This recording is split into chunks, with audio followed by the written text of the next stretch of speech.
L'IA, juste de l'autocomplétion épicée, exactement, des opportunités à ne pas manquer. On est à côté de la plaque. Trop tard pour rattraper. La gauche passe à côté de l'IA, par Dan Kagan KS. Kagan KS, 16 février 2026. MXTM-AK pirate un ERVJ Tsunamix. En tant que mouvement, la gauche a largement refusé de s'engager sérieusement avec l'IA, laissant le champ libre à la droite pour débattre d'une menace et d'une opportunité. Abdication. D'une manière étrange, toute l'énergie intéressante pour les discussions sur l'avenir à long terme de l'humanité est concentrée à droite, écrivait Joshua Akam, responsable de l'alignement de mission chez OpenAI, sur X l'année dernière. La gauche a complètement abdiqué son rôle dans cette discussion. Dans 10 ans, la gauche comprendra que c'était une erreur générationnelle. C'est une affirmation provocatrice, alors que de nombreux secteurs du monde, de la politique aux affaires en passant par le travail, ont commencé à se confronter à ce que l'intelligence artificielle pourrait bientôt signifier pour l'humanité. La gauche, elle, ne l'a pas fait. Et cela semble être vrai. En tant que mouvement, la gauche ne semble pas avoir voulu s'engager sérieusement avec l'IA, malgré son potentiel à affecter la vie et les moyens de subsistance de milliards de personnes d'une manière qui en ferait normalement exactement le genre de menaces et d'opportunités dont la politique de gauche se préoccupe. Au lieu de cela, la gauche s'est, pour un mélange de raisons bonnes et mauvaises, convaincue que l'IA est à la fois quelque chose à détester, à moquer et à ignorer. Le plus grand exploit marketing du secteur de l'IA générative est le terme intelligence lui-même. N+1, l'une des principales publications de gauche américaine, a récemment écrit « Une question bien plus importante. Et si la Chine développait le voyage dans le temps ou la vitesse hyperluminique avant nous ?» demandait Will Mann, animateur du populaire podcast de gauche Chapeau Trapaos, en répondant sur X en décembre à une discussion sur les possibilités de l'IA avancée. Les grands modèles de langage ne comprennent rien, ne peuvent rien comprendre et ne comprendront jamais rien, affirmait Tyler Austin Harper, l'ancien professeur se décrivant lui-même comme gauchiste, plutôt marxiste, devenu rédacteur à l'Atlantique, l'été dernier. Que vous détestiez l'IA ou non, c'est votre affaire. Il y a beaucoup de choses à reprocher à la manière dont elle est actuellement développée, et des raisons valables de s'opposer à son existence même. Mais détester quelque chose et l'ignorer sont deux activités différentes, et seule l'une d'elles vous place en position de faire quelque chose à ce sujet. Le nouveau consensus. Il existe, bien sûr, des voix de premier plan à gauche qui parlent de l'IA. Le plus célèbre gauchiste américain, Bernie Sanders, met désormais en garde contre ces dangers. Mais tout comme il a souvent été une voix solitaire au Congrès sur la question de l'IA, il se distingue de ceux qui appartiennent à son propre camp politique. Prenons une autre voix de premier plan associée à la gauche, du moins en matière de technologie. Cory Doctorow, l'un des écrivains de science-fiction et de technologie les plus estimés au monde. En décembre, Doctorow a publié le texte d'un discours prononcé à l'Université de Washington, intitulé « Le guide du centaure inversé pour critiquer l'IA ». Son but était d'expliquer ce qui se passe selon moi avec cette bulle IA, et de distinguer la réalité de la matière. Au cœur de sa thèse se trouve l'affirmation que l'IA n'est qu'un programme de devinette de mots, car tout ce qu'elle fait, c'est calculer le mot le plus probable à placer ensuite. Au cas où le message ne serait pas passé, Doctorow l'a répété ailleurs en termes plus simples. L'IA n'est qu'une machine à autocomplétion épicée. Cette idée, que les grands modèles de langage ne produisent que des séquences de mots statistiquement plausibles basées sur des données d'entraînement, sans avoir la moindre idée de ce à quoi les mots se réfèrent, est devenue la ligne de base dans une grande partie du paysage intellectuel de gauche. Grâce à elle, les questions fondamentales sur les capacités de l'IA, aujourd'hui et à l'avenir, sont considérées comme réglées. Les publications qui jouent un rôle clé, bien que diminuées, dans l'écosystème argumentatif de la gauche ont convergé sur cette ligne. En voici 4 exemples. L'IA ne sait des choses que de la même manière qu'une calculatrice sait que 2 plus 3 égale 5, ce qui explique pourquoi on ne peut pas compter sur elle pour apprendre et se développer comme le ferait un être humain. Les chatbots d'IA générative prédisent simplement le prochain mot dans une séquence en utilisant des méthodes qui nécessitent d'immenses ressources computationnelles, des données et du travail. Ils ne peuvent ni penser ni comprendre le langage. Les chatbots régurgitent et réarrangent des fragments extraits de tous les textes écrits précédemment. En tant que plagiaires, ils obscurcissent et randomisent leurs sources, mais ne les transcendent pas, N+1. Les grands modèles de langage, qui promettent tant aujourd'hui, n'offrent pas de jugement, encore moins d'intelligence, mais une puissance de traitement des patterns sans égale, basée sur un vaste corpus de précédents. Les réseaux sociaux renforcent ce consensus, de sorte que quiconque passe de la NIRB à Reddit, à Bluesky ou au coin restant de gauche sur X verra la même chose. Les gens ne savent pas comment fonctionne ChatGPT, disait un post récent. Il ne sait pas des choses. Il autocomplète des phrases. Il invente des choses. Ce post a recueilli plus de 70 000 j'aime. Comme pour beaucoup d'idées de gauche ces jours-ci, la vision autocomplétion de l'IA est une adaptation populaire des points de vue d'universitaires critiques. Ceux qui suivent l'IA de près le savent, même s'ils ne mesurent peut-être pas à quel point ces vues sont profondément ancrées dans le discours de gauche en particulier. Si vous prenez l'expression intelligence artificielle dans une phrase comme l'IA comprend-elle, ou l'IA peut-elle nous aider à prendre de meilleures décisions, et que vous la remplacez par mathmateux ou salami, un acronyme pour approche systématique des algorithmes d'apprentissage et des inférences de machines, il devient immédiatement évident à quel point c'est ridicule. Vous savez, le salami comprend-il ? Ce qui précède vient d'Emily Bender, linguiste computationnelle à l'Université de Washington et la personne probablement la plus responsable de la vision autocomplétion et de son adoption dans les cercles de gauche. Sauf qu'elle lui donne un autre nom, l'hypothèse des perroquets stochastiques, qui explique l'impression d'intelligence offerte par les LLM dans l'image immédiatement saisissable d'un oiseau qui parle mais ne sait rien. C'était un coup de génie mimétique. L'article de 2021 pour lequel ce terme a été inventé, rédigé par Bender avec Tim Nigebru, Angelina Macmillan-Major et Margaret Mitchell, a été cité environ 8000 fois. De là, il a résonné dans The Nation, N+1 et Bluesky, parfois sans attribution. En 2023, lorsque les chatbots étaient plus des jouets que des outils, l'IA comme autocomplétion était peut-être une position défendable. Mais aujourd'hui, cette vision prend la prédiction du token suivant, le processus technique au cœur des grands modèles de langage, et la fait sonner comme quelque chose de simple. Si simple que c'en est décevant, pris isolément. La prédiction du token suivant est un processus relativement simple. Faire des maths pour prédire, puis produire quel mot est susceptible de venir ensuite, compte tenu de tout ce qui précède, sur la base des énormes quantités d'écriture humaine sur lesquelles le système a été entraîné. Mais lorsque cette opération est réalisée des millions, des milliards et des trillions de fois, comme c'est le cas lors de l'entraînement de ces modèles soudain, le simple token suivant n'est plus si simple. À la place, un réseau d'associations se développe, si complexe et si manifestement productif qu'il rappelle la remarque apocryphe de Staline selon laquelle la quantité a une qualité qui lui est propre. Pourtant, les propriétés de l'échelle n'entrent souvent pas dans la conversation de gauche, pas plus que plusieurs autres facteurs. Des facteurs tels que la probabilité que l'entraînement d'un système à prédire à travers des millions de cas différents le force à construire des représentations du monde qui, même si vous souhaitez réserver le mot « compréhension » aux êtres qui se déplacent et s'expriment verbalement, produisent des résultats qui ressemblent beaucoup à de la compréhension. Ou que réserver des mots comme « compréhension » aux humains dépend du fait de passer sous silence que personne ne s'accorde sur ce que signifie « compréhension »,« intelligence » ou « sens ». Et que si vous défendez l'unicité humaine, vous devez démontrer que les trillions de connexions neuronales dans le cerveau ne font pas eux aussi quelque chose ressemblant à la prédiction du token suivant. Comme si cela ne suffisait pas, on débat désormais de savoir si, prédit le token suivant, reste une description précise et exhaustive de ce que font les systèmes actuels. L'apprentissage par renforcement a déplacé l'objectif d'entraînement, de quel mot apparaîtrait ensuite sur Internet à quelle réponse un humain préférerait-il. Et les modèles de raisonnement d'aujourd'hui sont entraînés à résoudre des problèmes étape par étape plutôt qu'à répondre en un seul passage. Compte tenu de tout cela, la part de vérité dans la vision autocomplétion de l'IA actuelle ressemble de manière alarmante aux observations aléatoires, pas toujours incorrectes, sur les cycles de température que les conservateurs utilisaient dans les débats sur le changement climatique. Dans les deux cas, une description discutable du mécanisme est prise à tort pour une preuve d'insignifiance. Le CO ne représente que 0,04% de l'atmosphère, ce qui semble bien trop peu pour qu'il entraîne le réchauffement climatique, jusqu'à ce que l'on apprenne que la structure moléculaire du CO lui permet d'absorber le rayonnement infrarouge d'une façon que l'azote et l'oxygène ne peuvent pas. De même, l'IA prédit simplement le token suivant semble décevant jusqu'à ce que l'on considère ce qu'implique cette prédiction et que l'on commence à se demander s'il existe vraiment une telle différence entre prédire et apprendre. Il est en effet un peu troublant de voir à quel point ce discours suit les schémas du débat climatique tracé il y a 20 ans par la droite. Soit un phénomène d'origine humaine n'est pas en train de se produire, soit, s'il se produit, il n'est pas important. Les mots communs dans ces articles, simplement, juste, seulement, sont là parce que l'argument ne tient pas sans eux. La mystification. Comme cela a été le cas pour les conservateurs et le changement climatique, rejeter un phénomène qui montre déjà des signes d'impact significatifs sur le monde soumet les personnes qui le font à une pression épistémique considérable. Si l'IA n'est que de l'autocomplétion épicée, qu'est-ce qui explique la frénésie d'attention actuelle? L'autocorrection aurait pu justifier les niveaux d'intérêt d'avant ChatGPT sans trop de difficultés, mais elle ne suffit pas à expliquer les trillions désormais investis, les centres de données qui apparaissent à chaque coin de rue, ni les rapports quotidiens sur l'IA automatisant tâche après tâche. Un autre cadre est donc nécessaire pour étayer l'argument. Qu'est-ce qui est responsable de la frénésie autour de l'IA? Une fausse conscience et la tromperie. L'intelligence artificielle, si nous sommes honnêtes, est une arnaque.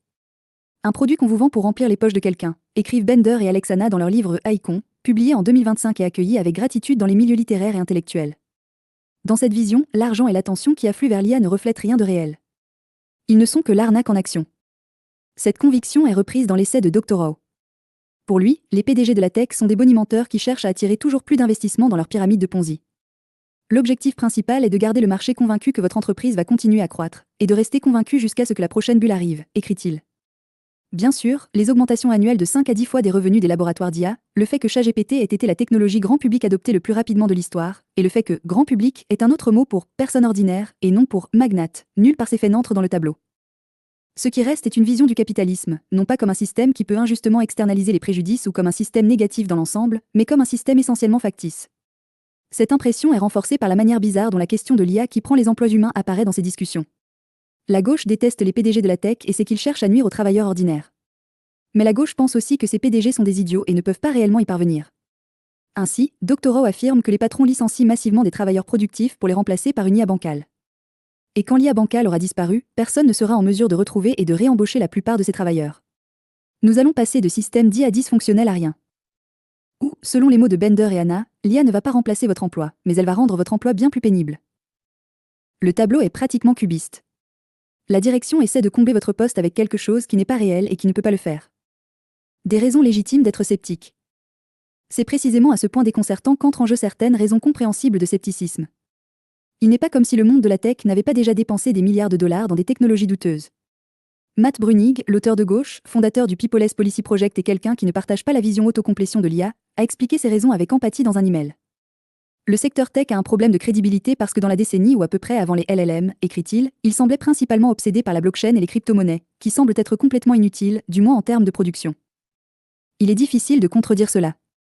De même, il existe des contradictions évidentes dans la façon dont la tech parle de l'IA. Kanu Ahar, directeur du programme AI Future and Responsibility à l'université de Cambridge et quelqu'un qui a des décennies d'expérience à tenter de discuter de l'IA avancée dans les cercles intellectuels de centre-gauche, décrit le scepticisme qui résulte de ces contradictions. Les PDG disent « Nous pensons que notre technologie pourrait détruire le monde, puis ils vont la construire », a-t-il dit. Pour des personnes qui abordent ce sujet pour la première fois, ces actions ne correspondent pas à la conviction. S'ils pensent que ce qu'ils font détruit le monde, pourquoi le font-ils ? Soit ce sont des psychopathes complets, soit ils n'y croient pas vraiment. Il y a beaucoup de raisons d'être suspicieux des motivations et des affirmations des personnes à la tête des entreprises d'IA. La question que la gauche semble déterminée à éviter, cependant, est de savoir pourquoi cela signifie nécessairement que vous devriez rejeter la technologie sous-jacente, surtout compte tenu des preuves jusqu'à présent. L'écart entre ce que les systèmes d'IA peuvent faire maintenant et ce que les technologies précédemment vantées ont jamais accompli est déjà vaste. La crypto, malgré tous ses défauts, à cause de tous ses défauts, n'a jamais obtenu une fraction de l'énergie et de l'attention de la part de non-promoteurs que l'IA obtient maintenant. Autre exemple, le métaverse reste une blague pour tout le monde sauf Mark Zuckerberg. Mais essayez de souligner cela dans ces cercles, et les choses pourraient mal tourner. En mai, Ethan Mollick, professeur à Wharton et voix mesurée sur l'IA, a annoncé qu'il limitait ses publications sur Bluesky parce que parler d'IA ici est vraiment risqué. En réponse, un journaliste de gauche raisonnablement connu a dit « Peut-être qu'on peut le chasser de la planète aussi ». Ahar, pour sa part, a dit qu'il se faisait régulièrement traiter d'idiot utile servant d'écran pour la big tech. L'Académie. Personne n'a conçu délibérément le système de croyances fortifiantes qui s'est construit dans le discours intellectuel de gauche. Il s'est sans doute développé ensemble parce que chaque élément a du mal à porter son propre poids. Mais il vient bien de quelque part. Comme le suggèrent les exemples de Bender, Mollick et Ahar, plus on se rapproche de l'académie, plus on semble entouré de cette pensée, ce qui est un peu étrange, puisque, comme le montrent les nombreux rapports alarmants d'étudiants confiant leurs études à ChatGPT, l'université est l'un des endroits où l'IA a déjà eu le plus d'impact. D'un autre côté, c'est un peu moins étrange si on le considère comme un exemple d'une guerre intellectuelle qui s'échappe dans le monde depuis l'académie. Ici, Bender est à nouveau la clé pour comprendre. Sa vision de l'IA est basée sur une conviction ferme sur la nature de la connaissance qui vient de son travail en linguistique. La tâche de modélisation du langage, parce qu'elle n'utilise que la forme comme donnée d'entraînement, ne peut en principe pas mener à l'apprentissage du sens, écrit-elle dans un article, ce qui signifie essentiellement que, parce que les LLM sont désincarnés, ils ne peuvent pas relier les mots aux choses dans le monde qu'ils décrivent, ce qui pose problème puisque relier les mots aux choses est l'essence du sens. Le terme clé dans cette affirmation est « en principe ». Cela signifie qu'aucune amélioration dans les capacités des LLM ne pourrait jamais modifier l'affirmation. Et en effet, à mesure que les LLM se sont améliorés, Bender n'a montré que peu de signes de révision de son point de vue. Cette description du fonctionnement de l'IA est, en d'autres termes, davantage une définition philosophique qu'une description empirique. C'est pourquoi l'énergie principale de son travail récent consiste à recadrer, à ramener les choses du processus et du résultat vers la philosophie. C'est pourquoi compréhension devient péroctage. Les réseaux de neurones deviennent matheux. Les LLM deviennent des machines à extruder du texte synthétique. L'approche consiste à « celui qui change le mieux les termes remporte le débat ».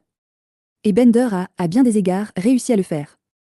Bien sûr, les matheux peuvent-ils nous aider à prendre de meilleures décisions, est une question parfaitement sensée à laquelle la réponse est presque certainement oui, ce qui montre les limites de cette approche. Bender a droit à sa philosophie. Elle sait à quoi elle s'engage et quels risques elle prend. Et pour être juste, elle ne pense pas que l'IA est toujours inutile. Il existe des applications du machine learning qui sont bien délimitées, a-t-elle écrit. Celles-ci comprennent des choses aussi quotidiennes que les correcteurs orthographiques. Mais pour la plupart, les personnes qui répètent l'hypothèse des perroquets de troisième main ne le savent pas. Elles ne savent pas qu'elles se sont engagées dans une longue guerre philosophique. Elles pensent parler de capacités, de mesures scientifiques et ce malentendu les conduit vers des endroits inquiétants. En partie, elles ne s'en rendent pas compte parce qu'un tri opaque s'est produit dans la recherche universitaire en IA ces dernières années. Les personnes les plus optimistes quant au progrès rapide ont, de manière disproportionnée, vu l'industrie comme un endroit pour faire leur travail, a dit Ahar, en partie parce qu'il faut beaucoup de puissance de calcul et de ressources pour le faire. Les optimistes ont quitté l'académie, ce qui signifie que ceux qui restent sont par définition plus pessimistes. Les pratiques académiques jouent également dans ce processus. Publier dans des revues nécessite une évaluation par les pairs, et l'évaluation par les pairs est lente.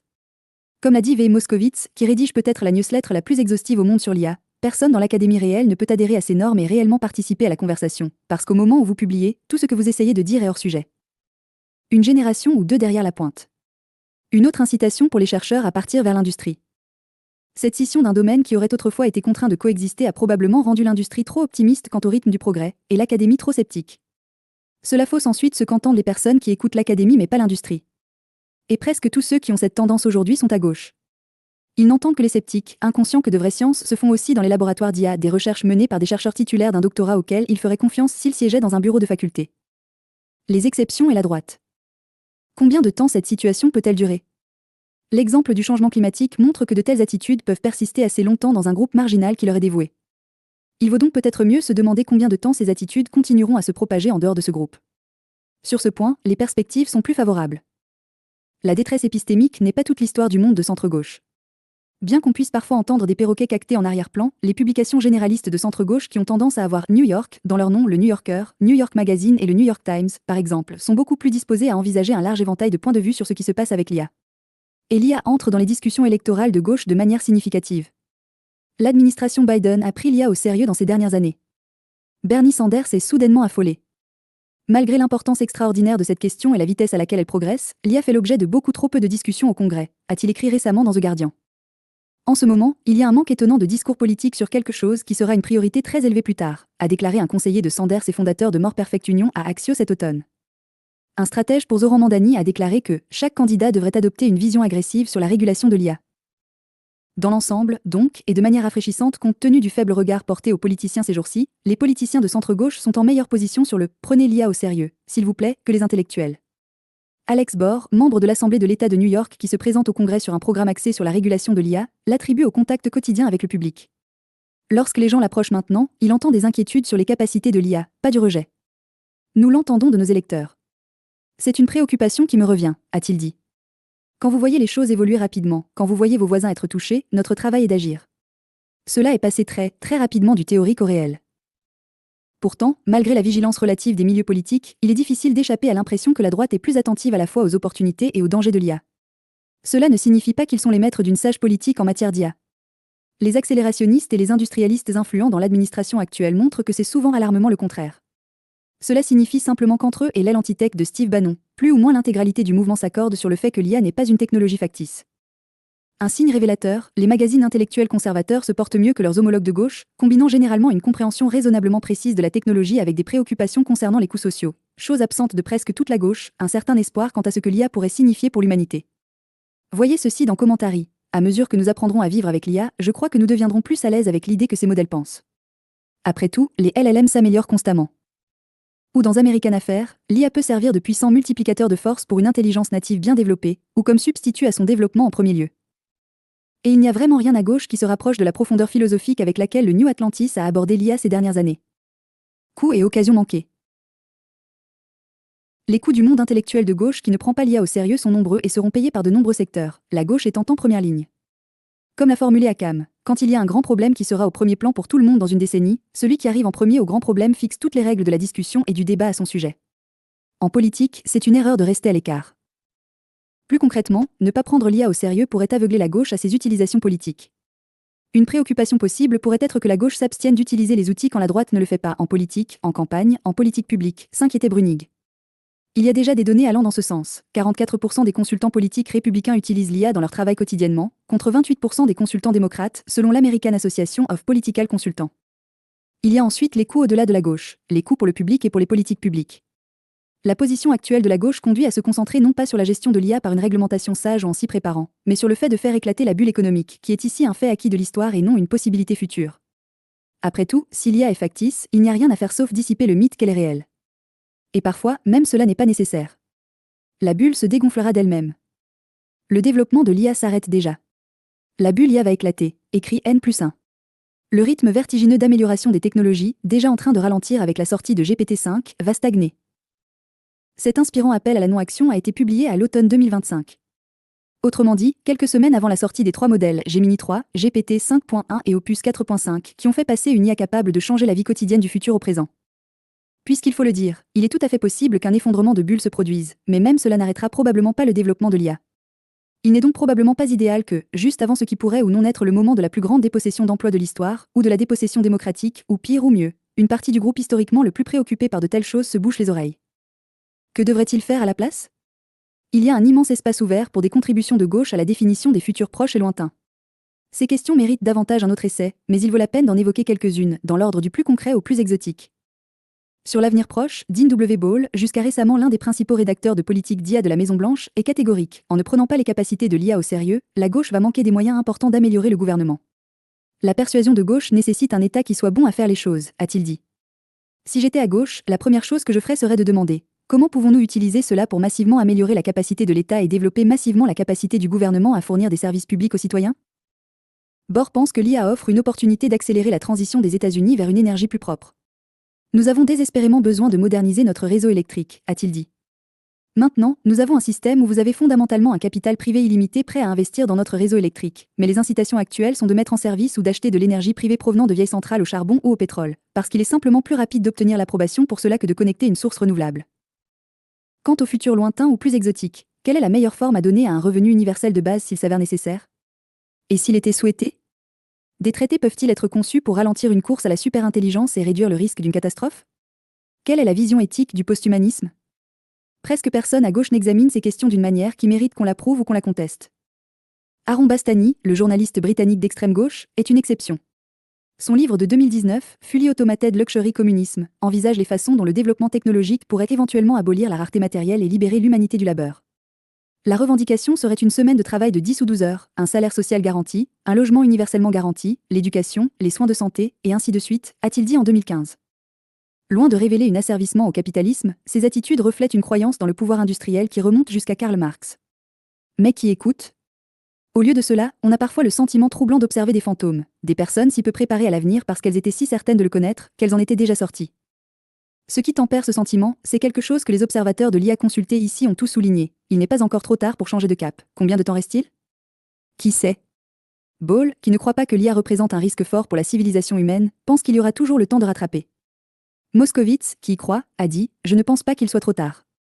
Le monde aspire à davantage et à de meilleures idées. » Art était plus pressant, il y a potentiellement une fenêtre qui se rétrécit pour vraiment s'engager sur ce sujet. Il serait vraiment bien d'obtenir des perspectives à travers l'échiquier politique, juste au cas où cette gigantesque transformation de la société humaine se produirait effectivement. Abonnez-vous à MXTM pour recevoir des analyses continues sur la souveraineté et la politique architecturale des infrastructures de l'IA, et pour soutenir mon travail, Bitcoin, un NFIMF GXBK Lux 5 BACA NFU 6 ou avec PayPal.me Martin Chartrand. Subscribed. Note Substack. La gauche est en train de rater le tournant de l'IA et ce n'est pas faute d'intelligence, c'est faute d'attention. Pendant que la droite débat, mal, souvent, des opportunités et des risques, une grande partie de la gauche intellectuelle s'est réfugiée derrière une formule rassurante. L'IA, c'est juste de l'autocomplétion épicée. Une répudiation philosophique habillée en critique technique. Le problème? Ignorer quelque chose et le détester sont deux activités différentes. Et seule l'une d'elles vous donne un levier.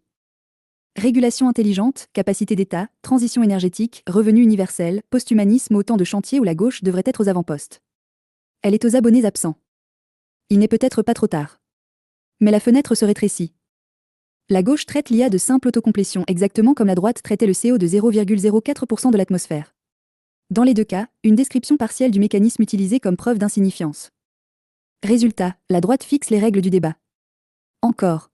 Dièse IA, dièse intelligence artificielle, dièse gauche, dièse politique, dièse LLM, dièse AIDBAT, dièse technologie, dièse futur du travail, dièse AI France, dièse changement climatique, dièse autocomplète, dièse AI régulation, hashtag répudiation IA.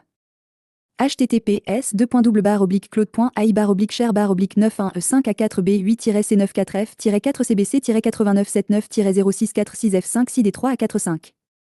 Recent épisode. The Stray Gambi, a Chronicle of the Last Control Protocol. Feb 15 MXTMAK Pirate 1 ERVJ Tsunamix. Ittac à Pirate 2 Catch 1. Feb 14 MXTMAK Pirate 1 ERVJ Tsunamix. The Swarm Doctrine, how Open Cloud and Orgoshatered the Bandwidth Selling of Sovereignty. Feb 13 MXTMAK Pirate 1 ERVJ Tsunamix. 2 FA Securing Your Booty Without a Cursed Phone. Feb 12 MXTMAK Pirate 1 ERVJ Tsunamix. Ya Xcash, El Saqueo del Olvido, El Factor Bacopa. Feb 11 MXTMAK Pirate 1 ERVJ Tsunamix. Oro Verde Bajo El Dozel, El Factor Yo Pon haut-parleur public podcast gratis 7 minutes. Feb 10 MXTMAK Pirate 1 ERVJ Tsunamix. The Martin Protocol, Automation, Autonomie, and the Ghost in the Bitcoin Shell. Feb 7 MXTMAK Pirate 1 ERVJ Tsunamix. The Metaphysical Ledger Flip, Lloyd, Mold Book haut-parleur public free podcast 13 minutes. Feb 7 MXTMAK. Le collectif 0x Fumo. Les technonomades qui ont arbitré la chute des nations.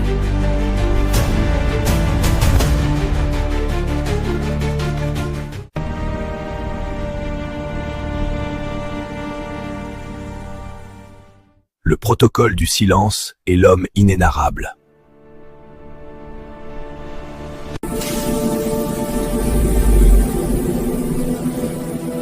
Ici, le drapeau noir. Vous dites, ici, pirate promu. Ici, le drapeau noir. Ici, le drapeau noir. Vous dites,